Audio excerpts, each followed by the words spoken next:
ओम नमो भगवते वासुदेवाय। 9वां अध्याय। श्री भगवान जी बोले, हे अर्जुन, तू मेरी निंदा करने वाला नहीं है। इससे जो गुप्त से परम गुप्त ज्ञान है वह तुझे सुनाता हूँ। इसे जानकर तू संसार में निर्लिप्त रहेगा। जो ज्ञान तुझे सुनाता हूँ वह सब विद्याओं का राजा है और सबसे अधिक गुप्त रखने के योग्य अत्यंत पवित्र है, जिसका जानना सुलभ है और वेदों का फल है, सुखपूर्वक साधन के योग्य है और नाम रहित है। हे परंतप, जो ऐसे ज्ञान को नहीं जानते सो प्राणी मुझको प्राप्त नहीं होते और मरणशील संसार में जन्मते रहते हैं। यह संपूर्ण जगत मुझ में अव्यक्त रूप करके व्याप्त है। सब प्राणी मुझ में स्थित हैं और मैं उनमें स्थित नहीं हूँ। ये सब प्राणी मुझ में स्थित नहीं हैं, तो कदाचित तू ये कहे कि तुम पहले कह चुके हो कि सब प्राणी मुझ में स्थित हैं और इसमें परस्पर विरोध है। हे अर्जुन, सो नहीं है। तू मेरे ऐश्वर्य संबंधी योग बल को देख। प्राणियों का लालन पालन करने वाली मेरी आत्मा प्राणियों का लालन पालन करती है, परंतु उनमें स्थित नहीं है। ये मेरा योग बल है, परंतु आकाश में रहने वाला वायु बड़ा है और सब जगह विचरता रहता है, परंतु आकाश में लिप्त नहीं होता। ऐसे ही सब प्राणी मुझ में स्थित हैं, परंतु मैं किसी में लिप्त नहीं। हे अर्जुन, प्रलय काल में संपूर्ण प्राणी मेरी प्रकृति में लीन हो जाते हैं और उनको मैं कल्प के आदि में फिर छोड़ देता हूँ। मैं अपनी प्रकृति का आश्रय लेकर अपने कारण पराधीन इस संपूर्ण प्राणी समूह को बार बार बनाता हूँ। हे धनंजय, मैं उस सृष्टि के रचना कर्म में आसक्त हूँ। हे कौन्तेय, मैं ही अध्यक्ष हूँ। मेरी इस अध्यक्षता से ही प्रकृति चराचर प्राणी मात्र को बनाती है। इसी कारण इस संसार का परिवर्तन होता रहता है। हे अर्जुन, मूढ़ मनुष्य मेरे सर्वभूत महेश्वर परम भाव को नहीं जानते। इसी से जो मैंने ये मनुष्य रूप धारण कर रखा है इसकी अवज्ञा करते हैं। ये मूढ़ मनुष्य इसलिए मेरा अनादर करते हैं कि उनकी आशा फलवती नहीं है। वे जो कुछ भले कर्म दान पुण्य आदि करते हैं सब निष्फल हैं। सांसारिक दुर्व्यसनों से इनका चित्त विक्षिप्त रहता है और वे राक्षसी तथा आसुरी प्रकृति का आश्रय रखते हैं, जो कि मोह को उत्पन्न करने वाली है।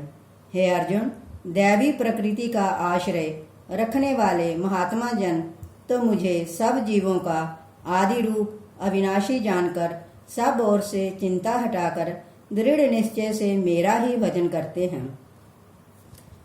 भक्ति पूर्वक मुझे नमस्कार करते हैं और रात दिन मुझ में ही ध्यान लगाकर मेरी उपासना करते हैं। कितने ही मनुष्य ऐसे हैं जो एक भाव अभेद बुद्धि से मेरी उपासना करते हैं और कितने ही दास्य भाव बुद्धि से मेरी उपासना करते हैं और कितने ही सब जीवों का आत्म स्वरूप मुझे ब्रह्म स्वरूप समझकर मेरी उपासना करते हैं।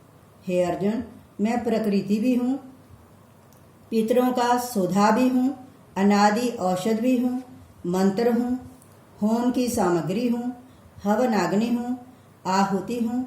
इस संपूर्ण जगत का माता पिता हूँ, धाता हूँ, पितामह हूँ, जानने के योग्य हूँ, पवित्र हूँ, मैं ओंकार हूँ और चारों वेद हूँ।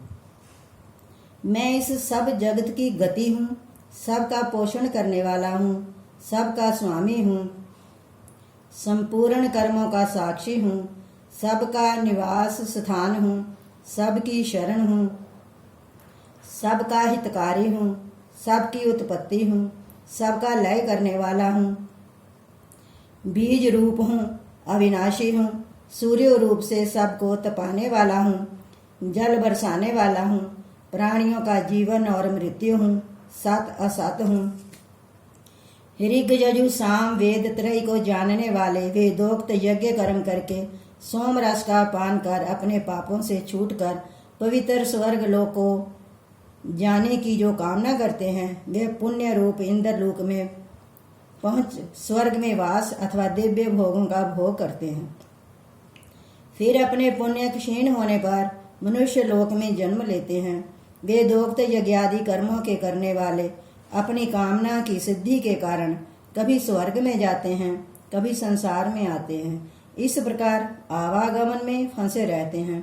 जो अनन्य भक्त मेरा ध्यान करते हुए मेरी उपासना करते हैं, वह नित्य योगियों की मैं इस संसार में धन जान पुत्र पौत्रादि देकर उनकी रक्षा करता हूँ और फिर आवागमन से उन्हें छुड़ा देता हूँ। हे कौन्तेय, अन्य देवताओं के भक्त वर्ग जो उनमें श्रद्धा करके उनकी उपासना करते हैं, ये मेरी विधिहीन पूजा है। इससे वे भक्त मुक्ति को नहीं पाते हैं। मैं सब यज्ञों का भोग करने वाला और सबका प्रभु हूँ। जो मुझको ऐसा प्रभु ईश्वर नहीं जानते हैं, वे आवागमन से नहीं छूटते हैं। देवताओं के पूजने वाले देवगति को प्राप्त होते हैं। पितरों के पूजक पितर लोक जाते हैं।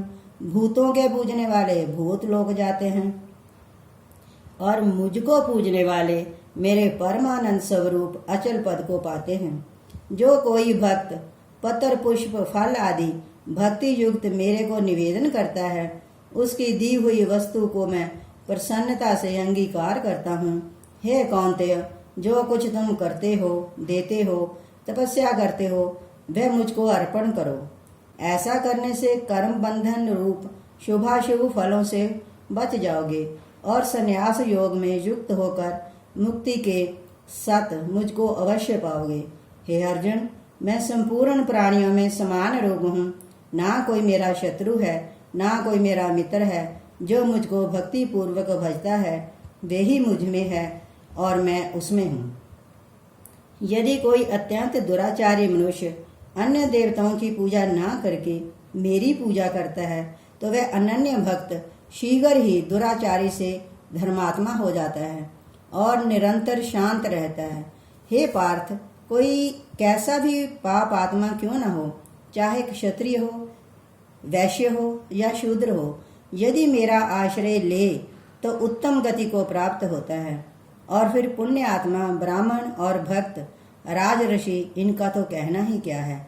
इसलिए हे अर्जुन, ओम नमो भगवते वासुदेवाय ऐसा मेरा भजन स्मरण कर मेरा साथ ऐसा मिलेगा जैसा पानी के साथ पानी मिल जाता है।